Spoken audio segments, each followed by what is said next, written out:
This week, we got another Microsoft Activision update, a new Steam Deck accessory, and more. So let's hop right in, together, as a people of course, and check it out!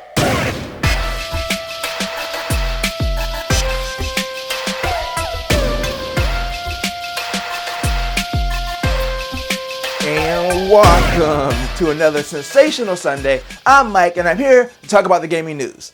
Not related to Tears of the Kingdom. Yes, it's true. I have scoured the websites to find news that are not just Tears of the Kingdom walkthroughs and present them to you in video form. And you know what else will be in video form? Sony's upcoming showcase. So Sony has a showcase planned on May 24th to show off some PS5 and PSVR 2 games.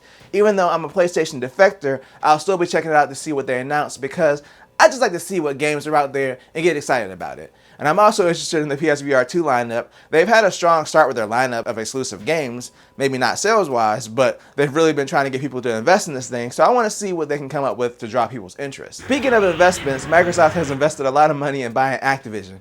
Yes, we have another update on this deal. So last we checked in, the CMA in the UK blocked the deal, and it was rumored that the EU would approve it. Well, they have officially approved the deal. They feel that the 10-year commitment that Microsoft has signed to bring their games to other cloud services is enough to where it's no longer a concern. But the EU isn't the only one that's approved the deal, as China has also approved it. And of course, the US has not made their decision yet, and the CMA does not seem to want to budge on their stance that it could hurt cloud gaming. In fact, they basically doubled down on it. After the EU approval, they were quoted as saying, "The UK, US, and European competition authorities are unanimous that this merger would harm competition in cloud gaming." The CMA concluded that cloud gaming needs to continue as a free, competitive market to drive innovation and choice in this rapidly evolving sector. So it really seems like they're not going to change their minds. So yeah, they got more support for this deal, but the one thing that hasn't changed is it's still not looking good for Microsoft and Activision unless the CMA changes their stance. But you know, it does look pretty good, the Steam Deck screen, but it could be, higher resolution. While I'm fine with the 800p, there are some people out there who want a higher resolution screen. Well, thanks to the Steam Deck's repairability and basically being able to change out most of the components in it, there is a new 1200p screen coming out for the Steam Deck. So this is a third-party accessory from a company called FX Technologies.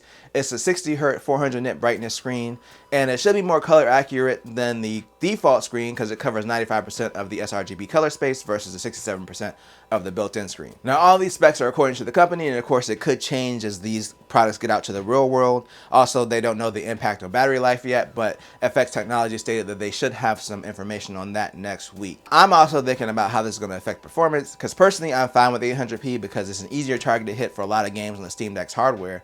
I wouldn't want to upgrade my screen and run a few lighter games at 1200p and so running most of the games at 800. I am interested in the color accuracy though and how sharp the display will be overall, so I'll keep my eye on it to see what happens when people start putting these things in their Steam Decks. The price has also been confirmed by FX Technologies. It will cost $99 once it releases, which honestly, that's not a bad price for a screen upgrade. And speaking of upgrades, Steam itself got an upgrade, and that's what we're talking about in our final story. So Steam has rolled out a new feature, a feature only found in the highest tiers of PlayStation Plus, the Shade. So Valve has added 90-minute game trials, or trial right now, because Dead Space is the only game that currently has one, to Steam. Now this makes a lot of sense, especially with games getting more expensive and demanding as far as performance on PC hardware. This could also help with Valve not having to do as many refunds because the game doesn't run on people's PC or they don't like it. Of course, this feature will only be meaningful if developers and publishers take advantage of it, but hopefully they do because it would be nice to be able to preview games before buying it. And I've got some previews to render when I edit this video, so I'm gonna go do that now. But let me know if you would upgrade your Steam Deck to a higher resolution screen.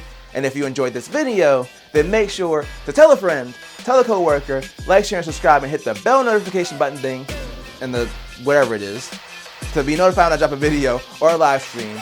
And always do at least 2 things at the same time. Peace.